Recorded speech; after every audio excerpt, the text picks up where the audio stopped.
కాలం కరిచాక రెండవ భాగం. ఒకటవ భాగంలో మురళి మీనాక్షి పెళ్లి కాకుండానే దగ్గరవుతారు. ఇక కేశవరావు గారు రంగనాథం గారికి హామీ ఇస్తారు. కథ కొనసాగుతుంది. అభయం ఇచ్చిన కేశవరావు గారు తన కర్తవ్యాన్ని మర్చిపోలేదు.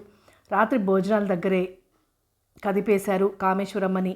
కామేశ్వరమ్మకి విషయం ముందే తెలుసునని రంగనాథం గారి మాటల వల్ల గ్రహించారు.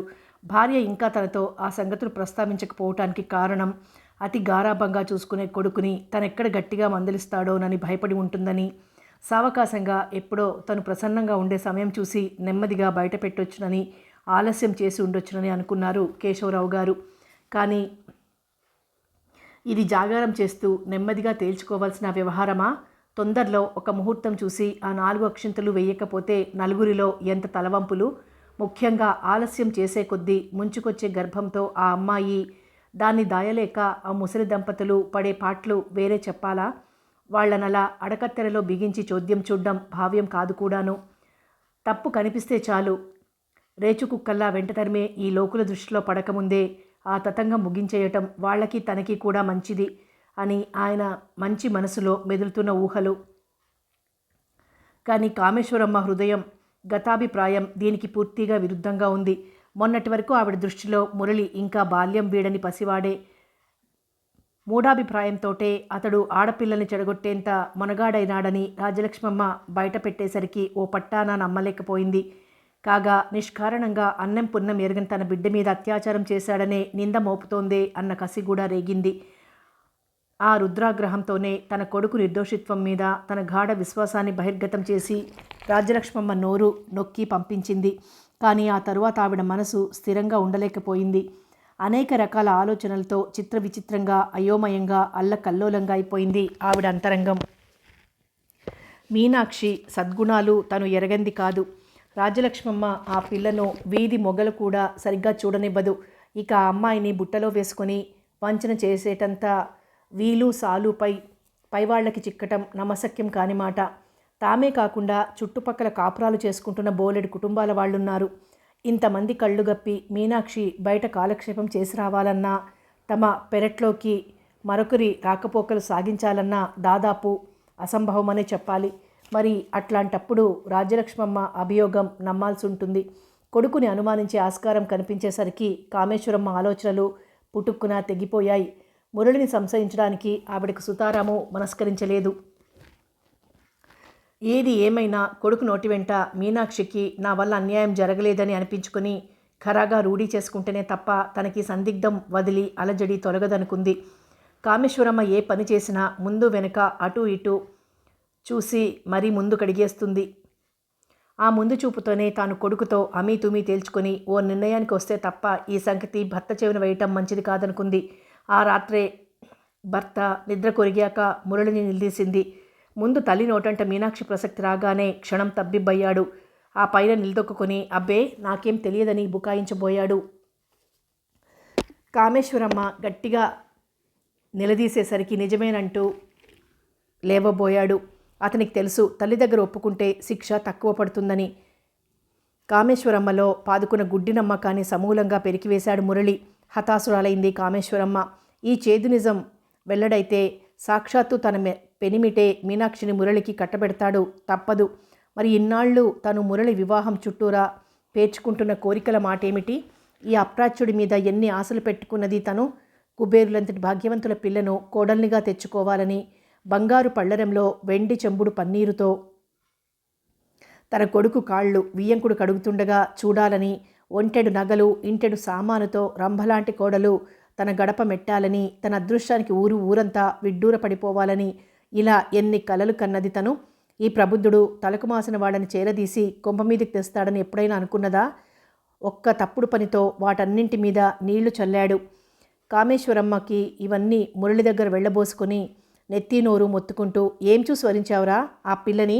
నట్టింట విస్తరేసి కడుపు నిండా భోజనమన్నా పెట్టలేని నిష్ఠ దరిద్రులే వాళ్ళు మా వియ్యాల వారిని ఎట్లా చెప్పుకునేది అంటూ లబలబలాడింది.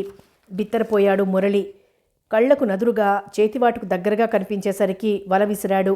గాలానికి తగులుకునేసరికి అందుబాటులో ఉన్నది కదా అని అనుభవించాడే కానీ ఆ తర్వాత ఆ పిల్లకేదో అవుతుందని దానికి బాధ్యుడిగా తను నిలవాల్సి వస్తుందని కానీ దానివల్ల తన బంగారు భవిష్యత్తుకు ఏవేవో ఆటంకాలు కలుగుతాయని ఇన్ని ఊహించాడా అతను? ఇప్పుడు తల్లి తను నష్టపడబోయేవన్నీ ఒక్కటొక్కటిగా ఏకరువు పెడుతుంటే తనదెంత తొందరపాటో తెలిసి వచ్చి దివాలా తీసిన మొహం పెట్టాడు మురళి. పైగా ఇప్పుడు అతనికి మీనాక్షి మీద పూర్తిగా మోజు తీరిపోయింది. ప్రస్తుతం అతని దృష్టంతా తన స్నేహితులు ఊరిస్తూ చెబుతున్న మెడికల్ కాలేజీ విద్యార్థినుల మీద ఉన్నది.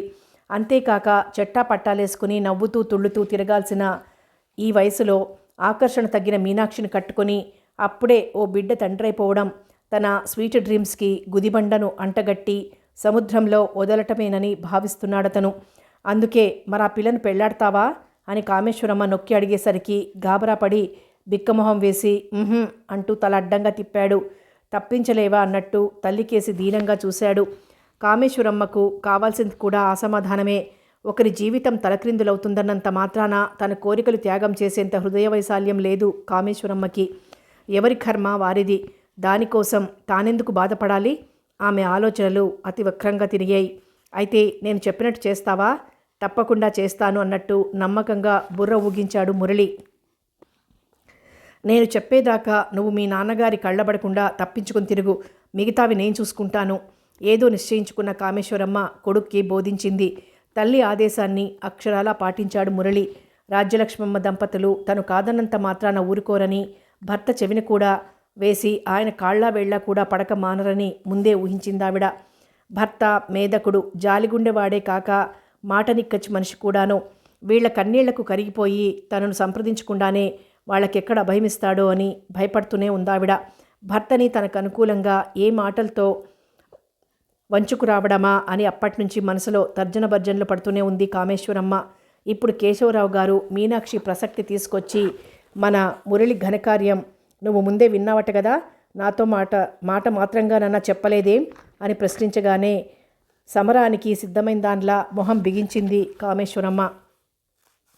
దభేల్మని పప్పు గిన్నె కింద పెడుతూ, ఆ మాయలాళ్ళు మీ వరకు వచ్చారన్నమాట అనుకుంటూనే ఉన్నాను, మీకేదో పొడివేయకుండా ఉండరని అన్నది గరిటితో పప్పు తీసి విసురుగా వడ్డిస్తూ. కేశవరావు గారు భార్య దుందుడుకుతనానికి నొచ్చుకున్నాడు. ఊరికే నోరు పారేసుకోకు.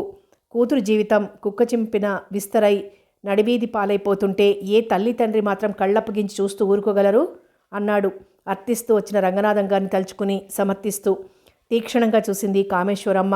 అందుకని తిలా పాపం తలా పిడికెడు అన్నట్లు ఆ పిల్ల చేసిన తప్పుడు పనికి శిక్ష అన్నం పుణ్యమెరుగని మన బోటి వాళ్లకేసి రుద్దుతానంటే చావ చచ్చినట్టు ఆ పాపాన్ని పులిమించుకోమంటావా ఏమిటి?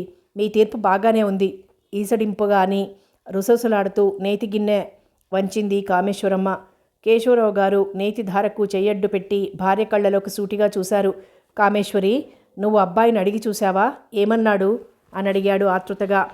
క్షణం తొట్టుపాటు పడింది కామేశ్వరమ్మ. వెంటనే సర్దుకుంటూ, వాడిని అడిగేదేముంది, నేను అంతా కనిపెడుతూనే ఉన్నాను, ఆ పిల్లగూడెం ముందు నుంచి అంత మంచిది కాదు అన్నది.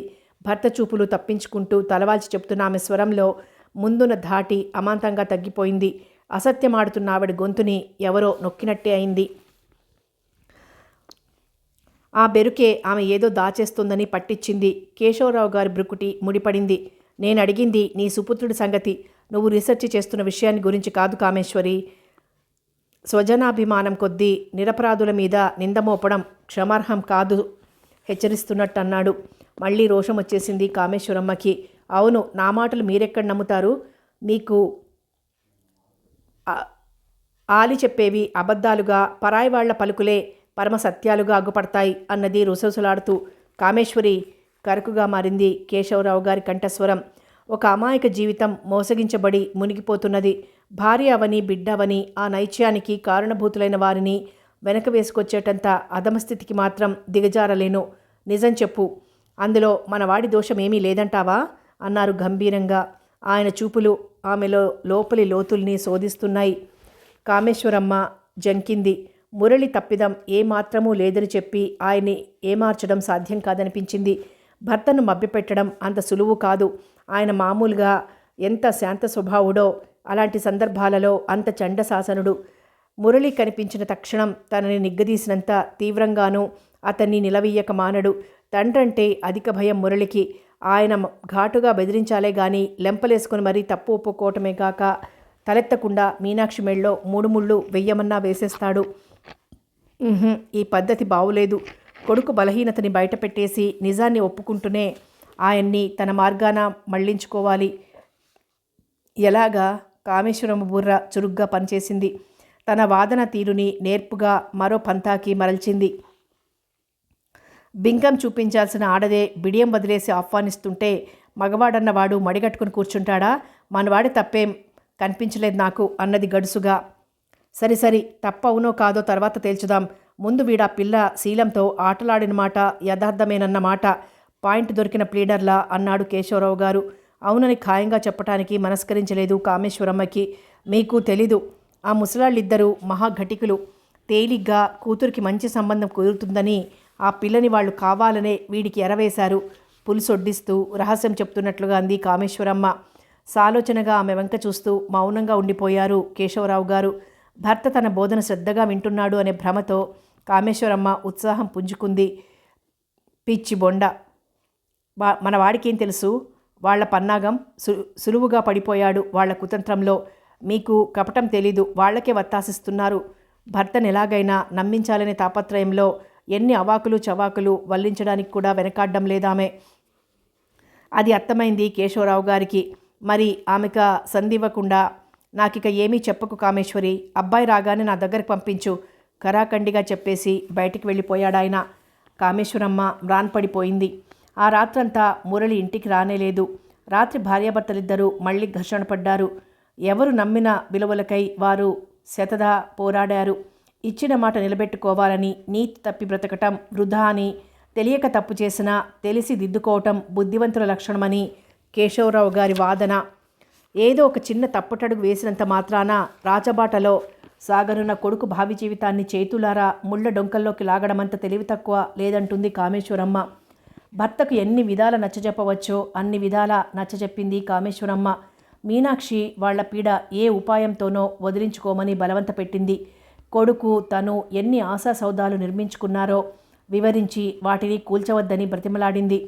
ఆయన తన పట్టుదల సడలించుకోకపోతే తన్ని తాను మట్టు పెట్టుకోగలనని బెదిరించింది.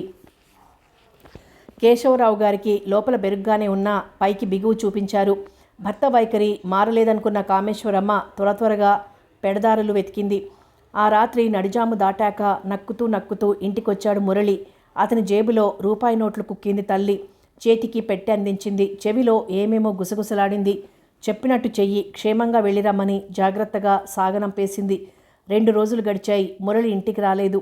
కామేశ్వరమ్మ లేని కంగారు నటిస్తోంది. భర్త ఇంట్లో ఉన్నప్పుడు వినేలాగా మురళిని తలుచుకుని విచారంగా నిట్టూర్పులు విడుస్తోంది. భర్త ఎదురుగా రాని కన్నీళ్లు తుడుచుకుంటూ, మొన్న నేను గదమాయించేసరికే బెదిరిపోయాడు బిడ్డ. ఏం పని చేశావురా? మీ నాన్నకు తెలిస్తే నీ పీక నొక్కుతారు కదరా అని కళ్ళు ఉరిమేసరికి గాబరా పడిపోయాడు సన్యాసి. మీ దుర్వాస విగ్రహానికి జడిసి వాడే దారుణానికి తలపడ్డాడో ఏమో అంటూ సన్నగా సన్నాయి నొక్కులు నొక్కుతూ మాటిమాటికి ముక్కు చీదేస్తోంది. ఈ మిడిమిడి దుఃఖాలతో వాడే వస్తాడులే అని నిర్లిప్తంగా ఊరుకున్న కేశవరావు గారి తల్లోకి పిరికిమందు దూరింది. దానికి తోడు 4 రోజులైనా మురళి అయిపు ఆజా లేకపోయేసరికి ఆయనకి వేడి పుట్టింది. వెంటనే మురళి కోసం గాలించటం ప్రారంభించాడు. మురళి స్నేహితుల ఇళ్లల్లో వాకబు చేశారు. అతను సాధారణంగా తిరిగే స్థలాలన్నింటికీ మళ్ళీ తిరిగేసి వెతికారు. బంధువులందరికీ టెలిగ్రామ్లు ఇచ్చారు. కానీ మురళి జాడ తెలియలేదు.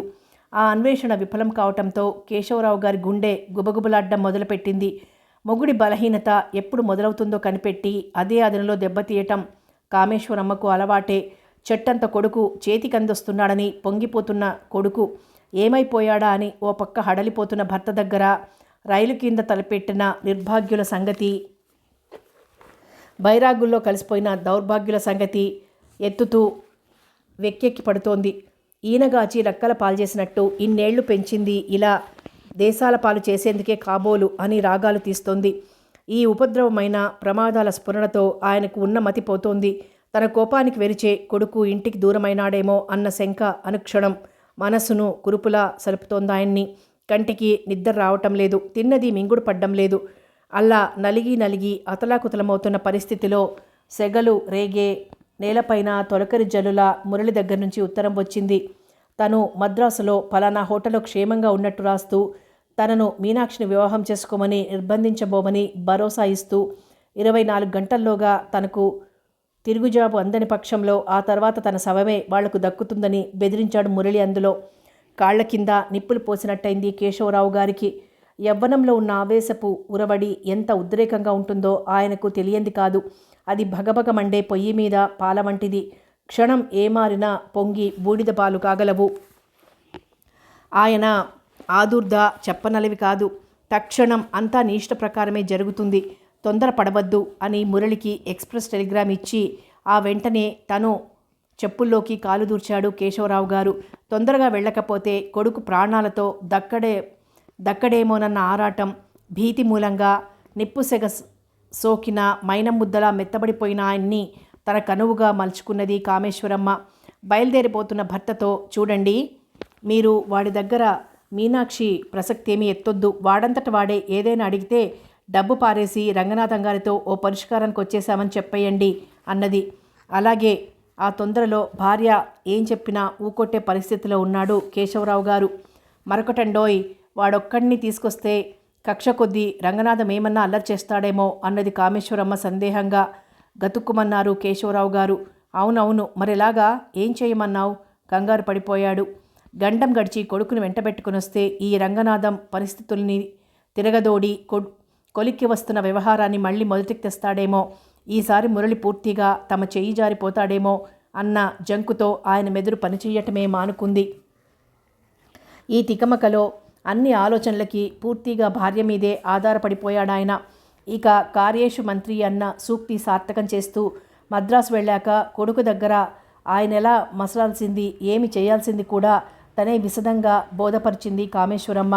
నేను చెప్పినట్టు చేయండి. ఈ రంగనాథం వాళ్లతో ఒక రాజీకి వచ్చేదాకా మనవాడు వీళ్ళ కళ్ళబడకుండా ఉంటేనే మంచిది. దేవుడు మేలు చేసి వాడికి ఎటు మెడికల్ కాలేజీలో సీట్ వచ్చింది కదా అన్నది సాలోచనగా. అవును, వచ్చింది. అయితే ఏమిటన్నట్టు ప్రశ్నార్థకంగా చూశారు కేశవరావు గారు. అట్నుంచి అటే అబ్బాయిని విశాఖపట్నం తీసుకెళ్ళి కాలేజీలో జాయిన్ అయ్యేదాకా అక్కడే ఉండమని చెప్పి వసతి అది చూసి రండి. ఎలా ఉంది నా యుక్తి అన్నట్టు చూసింది కామేశ్వరమ్మ. బాగుంది, అలాగే చెయ్యాలి. సమయానుకూలంగా భార్యకు తట్టిన ఉపాయానికి సంతోషపడుతూ అన్నారు కేశవరావు గారు. 4 రోజులు ఆలస్యమైనా అక్కడి పనులన్నీ చక్కబెట్టుకుని మరీ రండి. పొరపాటును కూడా అబ్బాయి దగ్గర మీ ప్రతాపం చూపించబోకండి సుమా, ముగింపుగా హెచ్చరించింది కామేశ్వరమ్మ. అబ్బే, అట్లాంటి పొరపాటు రానిస్తానా? గుమ్మం దాటుతూ అన్నారు కేశవరావు గారు. ఆయన బయలుదేరి వెళ్ళిపోయాక చేసిన పథకం పొల్లుపోకుండా పారుతున్నందుకు, అనుకున్నది అనుకున్నట్లుగా అమలు జరుగుతున్నందుకు సంతృప్తిపడి దీర్ఘంగా ఊపిరి వదిలింది కామేశ్వరమ్మ. కేశవరావు గారిచ్చిన భరోసాతో మేఘాలు తొలగిన ఆకాశమల్లే తేటపడి బరువు దింపిన మనసులతో తేలిగ్గా ఊపిరి విడుస్తున్న రంగనాథం కుటుంబానికి మురళి పలాయన వార్త పిడుగులా తాకింది. ఏదో సామెత చెప్పినట్టు అసలు కథానాయకుడే మటుమాయమైతే ఇక కొడుకు కనపడక బెంబేలెత్తిపోతున్న తండ్రిని పట్టుకొని ఒప్పించి ప్రయోజనమేమిటి? శూన్యం కాక యథాప్రకారంగా కూతురి సమస్య ప్రశ్నార్థకంగా మిగిలి కలవరపరచసాగింది వారిని. భగవాన్, ఏమిటి మాకి పరీక్ష అనుకుంటూ కుమిలిపోతున్న వారి మీద పులిమీద పుట్రలా కామేశ్వరమ్మ దాడి ప్రారంభించింది. అసలు వారి పొడే గిట్టడం లేదామెకు. వారి నీడ సోకిన శివమెత్తినట్టు ఊగిపోతోంది. పగబట్టిన నాగుపాములా మెరికలు తిరుగుతూ బుసలు కొడుతోంది. చూపులతోనే కాల్చేయాలన్నంత కసితో కళ్లతో విస్ఫులింగాలు చెరుగుతోంది. మీ మూలంగానే నా బిడ్డ నాకు కాకుండా పోయాడని దుమ్మెత్తిపోస్తోంది. అసలే కృంగిపోతున్న రంగనాథం దంపతులు ఈ తుఫాను తాకిడికి తట్టుకోలేక చిగురుటాకుల్లా కంపించిపోతున్నారు.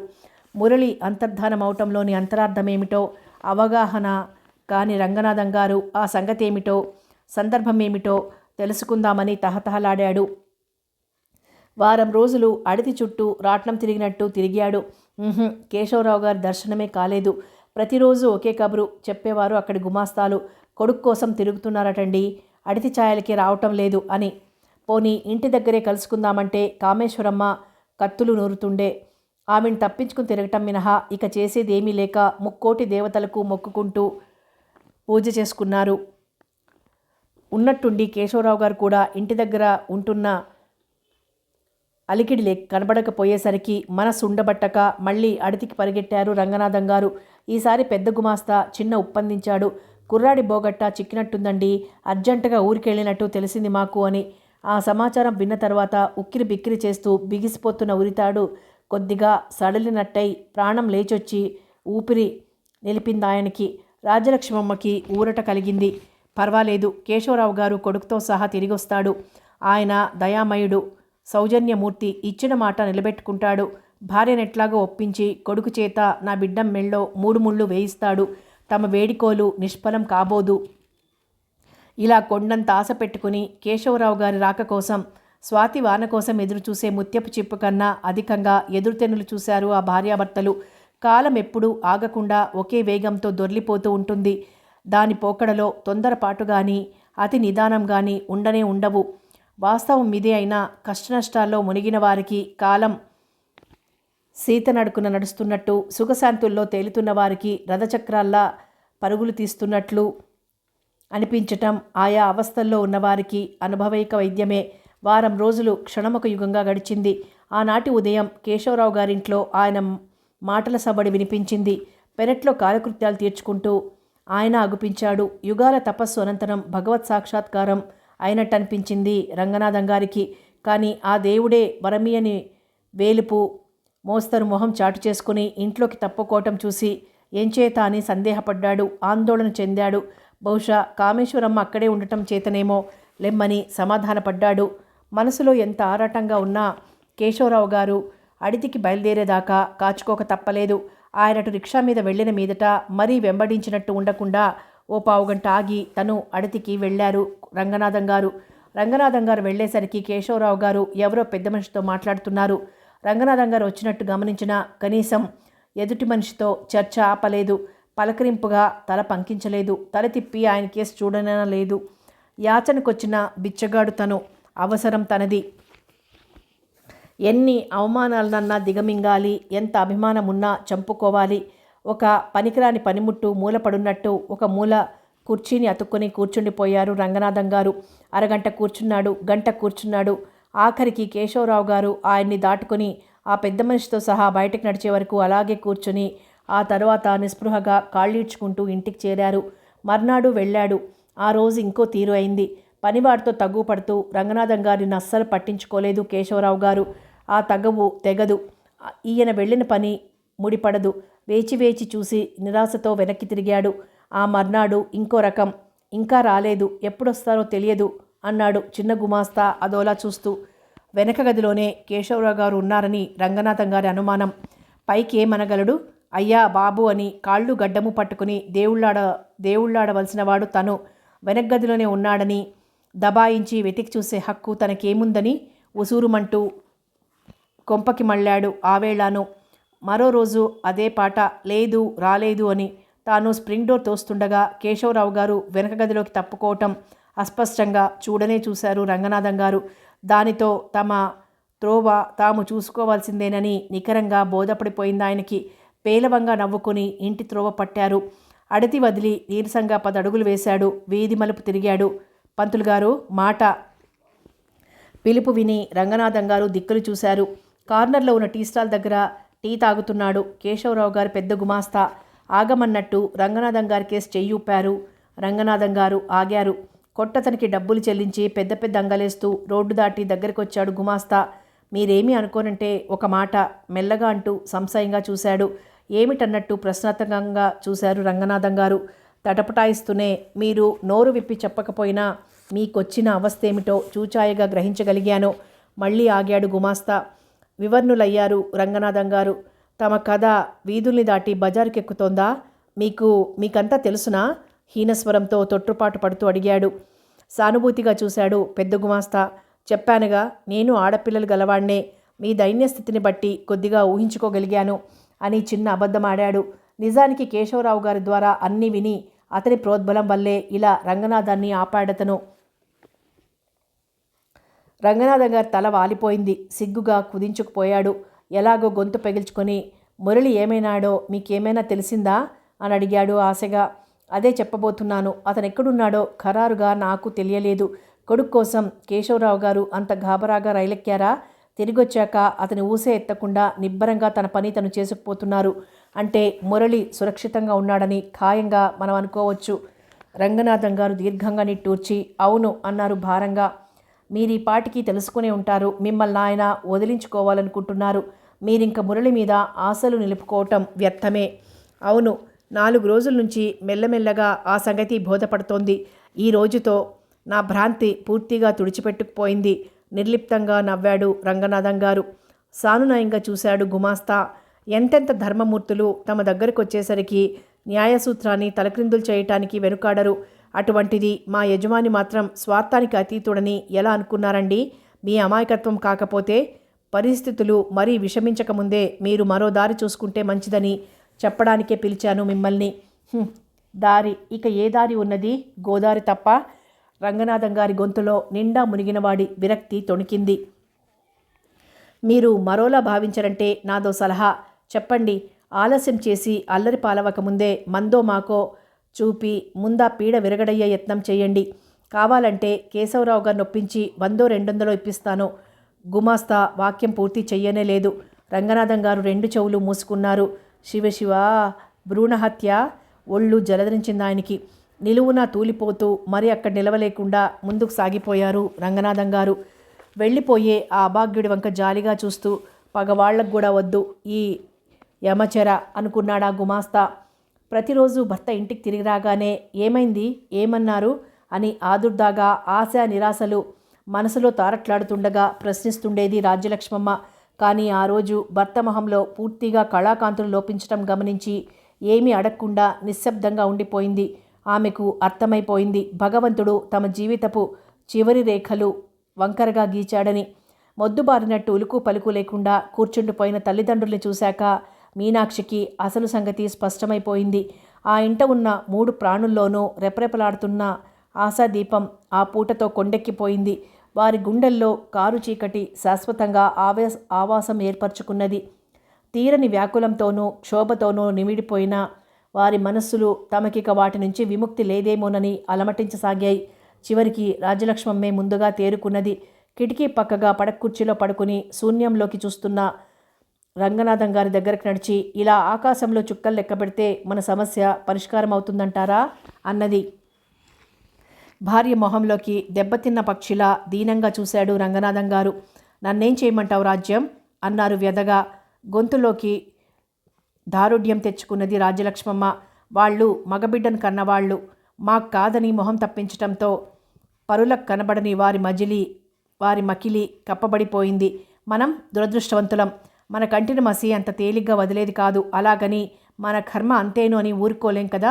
ఆ పాపభారాన్ని తొందరగా దించుకునే ప్రయత్నం చేయాలిక. నెలలు ముదిరితే నలుగురిలో తలెత్తలేం. ఇందాక పెద్ద గుమాస్తా కూడా ఇదే సలహా. ఎంతైనా ఇంకా పాపపుణ్యాల మీద నమ్మకం చావని రంగనాథం గారు గిజగిజలాడారు. తెలిసి అంత పాతకానికి ఒడిగడదామంటావా రాజ్యం? రాజ్యలక్ష్మమ్మ కళ్ళు భగ్గుమన్నాయి. మనకు కాదు ఆ పాతకం. అది తప్ప మనకు మరో గత్యంతరం లేకుండా చేశారే వాళ్ళది ఆ పాతకం. భగవంతుడనే వాడుండి వాడు న్యాయాలు తెలుసుకున్నవాడైతే ఆ పాపం వారికి చెంది తీరుతుంది అన్నది ఆవేశంగా. పాపమో పుణ్యమో గుండె రాయి చేసుకుని ఆ దారి పట్టడం మినహా మరో మార్గం లేదని తేలిపోయింది. ఏం కష్టమో నిష్ఠూరమో వస్తే నలుగురి ముందర వెళ్ళబోసుకోవచ్చు. సాయమో సానుభూతో ఉపేక్షించవచ్చు. ఏ రోగమో రొప్పో వస్తే అమ్మో అబ్బో నరిచి ఏడవచ్చు. ఏ వైద్యుడి దగ్గరకో పరిగెట్టి నివారించుకోనువచ్చు. కానీ తమకిప్పుడు సంభవించిన సంకటము ఎలాంటిది? పైవారికి వెల్లడి చేసే కష్టమూ కాదు. అలాగని పరాయి కంట చెవినా పడకుండా దాచిపెట్టి లోపలే మాపు చేసుకోగలిగేది కాదు. లోకులకు తెలియకుండా ఈ గర్భవిచ్చిత్తి జరిగిపోవాలి. గర్భస్రావాలు కొంతమంది డాక్టర్లు రహస్యంగా చేస్తారని వాళ్ళు చెప్పుకోగా విన్నారే తప్ప ఫలానా వాళ్ళు చేస్తారని రూఢిగా తెలియదు వారికి. ఈ డాక్టర్లు ఈ మాదిరి కేసుల్ని రహస్యంగా ఉంచుతారట. చట్టబద్ధమే అయినా రహస్యంగా కాబట్టి విపరీతమైన ఫీజు గుంజుతారని వినికిడి. అంత డబ్బు గుప్పించటం కూడా వారికి తలకు మించిన బరువే. ఎన్నేళ్ల బట్టో వారికి వైద్యం చేస్తున్న ఇంటి డాక్టర్ ఉన్నాడు. ఆయన దగ్గరికి వెళ్ళటానికి మొహమాటంగా ఉంది.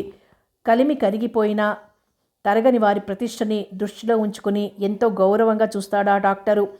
ఇప్పుడు ఈ కళంకాన్ని మోసుకొని ఆయన వద్దకు ఎలా వెళ్ళగలను? గౌరవాన్ని అందుకునే స్థానే చులకన తొంగి చూడటం, అంత అవమానాన్ని ఎలా సహించగలం? పోనీ మరో డాక్టర్ని కన్సల్ట్ చేయొచ్చును. కానీ దానిలోనూ ఇబ్బందులున్నాయి. కొన్ని సెంటిమెంట్లున్న డాక్టర్లుంటారు. వారిలాంటి కేసుల్ని తీసుకోవటానికి ఇష్టపడరు. తీరా చేసి అన్ని బట్టబయలు చెప్పుకున్నాక ఆ డాక్టర్ సారీ అంటే చచ్చిన చావవుతుంది. వ్రతం చెడ్డ, ఫలం దక్కనట్టు, పని కాకపోయినా గుట్టు రట్టవుతుంది. ఏం చెయ్యాలో ఏమిటో ఏమీ పాలు పోలేదు వారికి.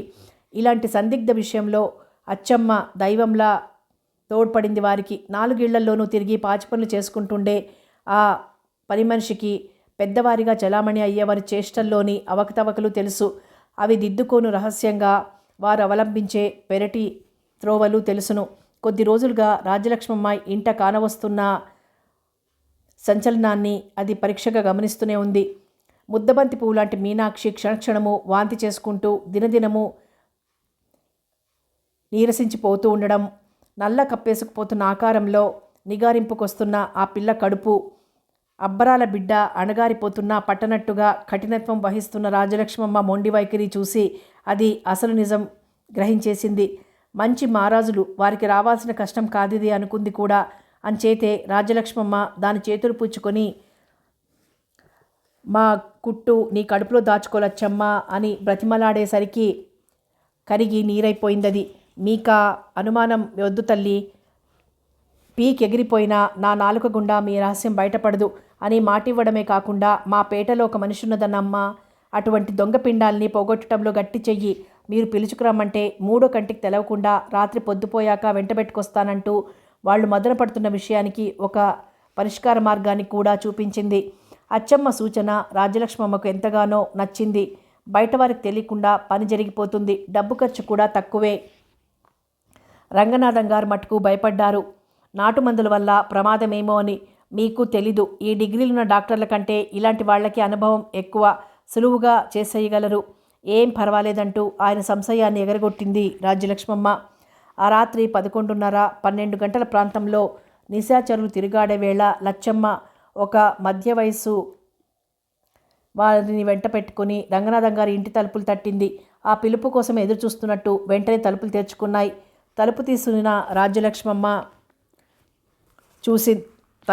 రాజలక్ష్మమ్మ అచ్చమ్మ కేసు చూసింది. అచ్చమ్మ నేనేనమ్మా అన్నది గుసగుసగా. రాజ్యలక్ష్మమ్మ పక్కకు తొలగి దారిచ్చింది. అచ్చమ్మ, ఆ వచ్చిన మనిషి ఇంట్లో ప్రవేశించారు. తలుపు వేసి గడియ బిగించింది రాజ్యలక్ష్మమ్మ. పడక కుర్చీలో రంగనాథం గారు గాబరాగాను, మంచం మీద మీనాక్షి భయంతోనూ నిలబడి ఉన్న రాజ్యలక్ష్మమ్మ భావరహితంగానూ అచ్చమ్మతో వచ్చిన మనిషిని పరిశీలనగా చూశారు. ఆమె నల్లగా ఉన్నది. ఓ పన్ను వికృతంగా ఎత్తుగా ఉంది. ఎర్రటి వాయిల్ చీర మీద తెల్లటి జాకెట్ వేసుకుంది. సగం నెరిసిన జుట్టుని గట్టిగా వేలుముడి వేసుకుంది. ముఖ్యంగా ఏ మగాడినైనా సరే జబ్బ పట్టుకొని నిలబెట్టగల పుష్టి ఉన్న దిట్టమైన భారీ విగ్రహం ఆమెది.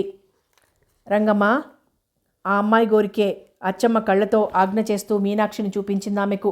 గది చుట్టూరా కలేజుస్తున్న రంగమ్మ మీనాక్షి మీద చూపు నిలిపి తలూపింది. చేతిలో ఉన్న బాగా మాసిన చేతి సంచిని కింద పెట్టి, ముందే బేరం కుదుర్చుకోవటం మంచిది, ఎంతిస్తారో ఏమిటో కనుక్కో అన్నది అచ్చమ్మతో. అచ్చమ్మ ముఖం చిట్లించి మెల్లగా కసిరింది. ఆరికేం తెలిసే నీ బేరసారాలు? చీటికి మాటికి కడుపులు చేసుకొచ్చి నీ చేత పోగొట్టుకునే గుడిసెట్టి మనుషుల్లాంటి మనుషులు అనుకుంటున్నావా ఏంటి? ఈరిని నువ్వు మామూలుగా ఎంత తీసుకుంటావో చెప్పు, దాని మీద 2 రూపాయలు ఎక్కువేసిస్తారులే. ముందు పని గాని ఒళ్ళు దగ్గరెట్టుకొని మాత్రం మందియ్య సుమా అని హెచ్చరింపుగా గదిమింది. రంగనాథం గారు అచ్చమ్మ కేసి కృతజ్ఞతగా చూశారు. రాజలక్ష్మమ్మ ముందుకొచ్చింది. చూడమ్మీ, అచ్చమ్మ అన్నట్టు నీ కష్టం ఉంచుకోము గాని చేసే పని రహస్యంగా చెయ్యి, తొందరగా ముగిసిపోయేలా చూడు అన్నది నింపాదిగా. రంగమ్మ సమాధానంగా సరే అన్నట్టు తల ఊపి, అచ్చమ్మ చెప్పింది లేండి, రాత్రిపూటలే వచ్చిపోతా, 3 మోతాదులు అంటే 3 రోజుల్లో పని పూర్తయిపోతుంది అంది నమ్మకంగా.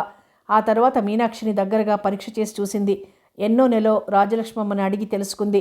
వేడినీళ్లు పెట్టమని ఆవిడికి పురమాయించి ఆ పైన సావధానంగా కూర్చొని తన చేతి సంచి తెరిచింది. దాంట్లోంచి చిన్న చిన్న గుడ్డల మూటలు కొన్ని బయటపడేసి వాటిని ఒక్కటొక్కటిగా విప్పింది.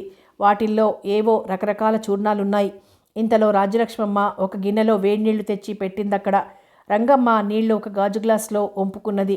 ఆ పొడుల్లో కొంత కొంత ఉజ్జాయింపుగా చేత్తో తూచి ఆ నీళ్లలో వేసి కలిపింది. ఆ గ్లాసు మీనాక్షికి తాగమంటూ ఇవ్వబోయింది. గ్లాసుల్లోంచి పొగలు చిమ్ముతూ చిక్కగా ఎర్రగా వెచ్చటి రక్తంలా కనిపిస్తున్న ఆ ద్రవాన్ని మొరటుగా మార్దవం ఏమాత్రం లేని స్వరంతో తాగమంటున్న రంగమ్మ కేసి బెదిరిన లేడిపిల్లల్లా మార్చి మార్చి చూసింది మీనాక్షి.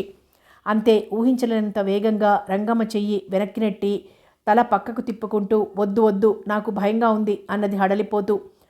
అదార్తుగా తోయటంతో వెనక్కి తూలింది రంగమ్మ. కష్టం మీద నిలదొక్కుని మీనాక్షి కేసి కళ్ళెర్ర చూసింది. అంతలోనే సర్దుకొని బలవంతాన తెచ్చిపెట్టుకున్న నవ్వొకటి నవ్వింది. అదేమిటి బుల్లమ్మ అట్లా తోసేశావు? కొంచెముంటే మందంతా నేలపాలయ్యేది కదా అన్నది అతికించుకున్న చిరునవ్వుతో. రంగమ్మని బితుకుగా చూస్తూ ముడుచుకుపోయింది మీనాక్షి. నేను తాగను, నాకొద్దది. కళ్ళంబడి తిరిగే కన్నీళ్ళని ఆపుకోవడానికి ప్రయత్నిస్తూ బాధగా అంది. పళ్ళన్నీ బయటపడేలా మరోసారి నవ్వి, చాటుగా మగాడిని కలుసుకునేంత ధైర్యం చేసిందానివి ఒక్క మోతాదు మందు తాగటానికి అలా వణికిపోతావేం బుల్లెమ్మ? ఆ సరసానికి ఈ వెగటు మందే విరుగుడు మరి. తప్పేముంది, తాగు వెటకారంగా అంటూ మళ్ళీ మందు గ్లాసు ముందుకు పెట్టింది రంగమ్మ.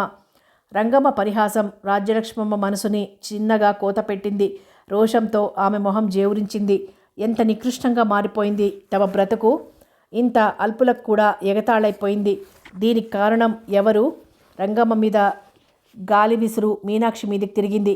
మొహం గంటు పెట్టుకుని కూతుర్ని గదమాయించింది రాజ్యలక్ష్మమ్మ. తాగవే అని. రంగమ్మ స్వరూపం, ఆ మందులు కలిపిన విధానం, ఆ మాటల పోకడ అన్నీ చూస్తున్న కొద్దీ రంగనాథం గారికి గుండె బేజారైపోతుంది.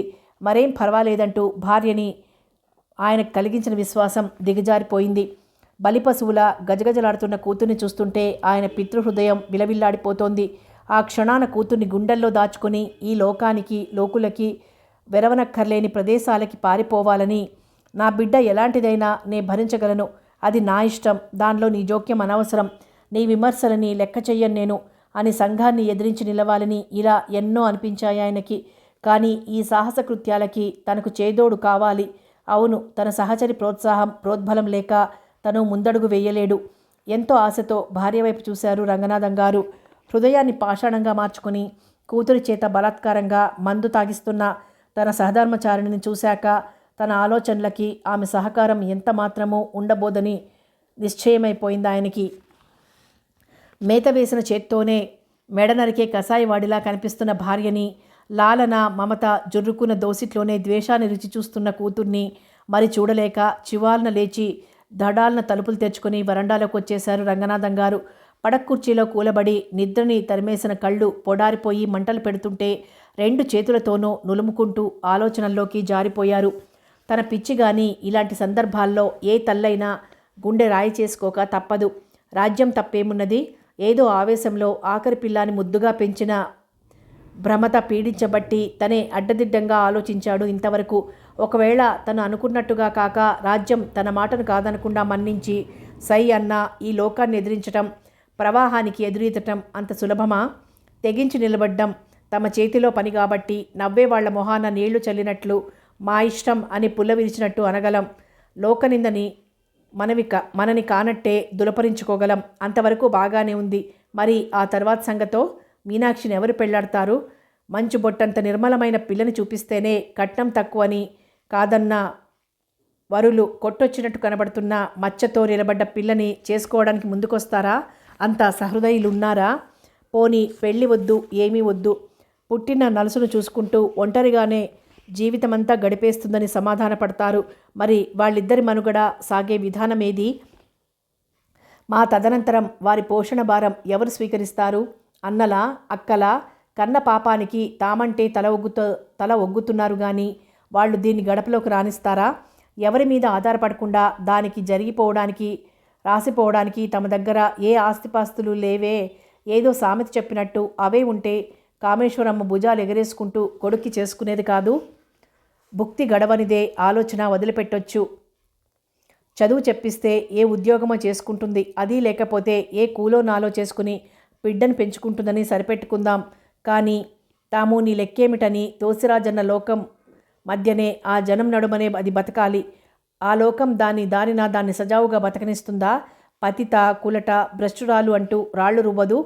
ఒకసారి జారిన దానివేగా అంటూ అవహేళన చేస్తూ మళ్ళీ బురదలో కీడ్చాలని ప్రయత్నించదు. ఆ దుర్భర జీవితం కంటే 2-3 రోజులు కష్టానికి శ్రమకి ఓర్చితే ఆ మచ్చ శాశ్వతంగా మాసిపోతుంది. ఆ వెంటనే ఓ గంతకు తగ్గ బొంతను చూసి ముడిపెంటిచ్చేస్తే తన గూట్లో తాను గంజో కలో తాగుతూ గుట్టుగా పడుంటుంది. నేల విడిచిన సాము కంటే అది మేలు కదా. ఇలా రంగమ్మ బయటకొచ్చే వరకు ఆయన ఆలోచనలు సాగుతూనే ఉన్నాయి. తెల్లవారటానికి మరో జాము పొద్దున్నది. నెప్పులందుకున్నాయి. మీరేం కంగారు పడకండి, మళ్ళీ రాత్రికొస్తాను అని చెప్పి వెళ్ళిపోయింది రంగమ్మ. కథ కొనసాగుతుంది.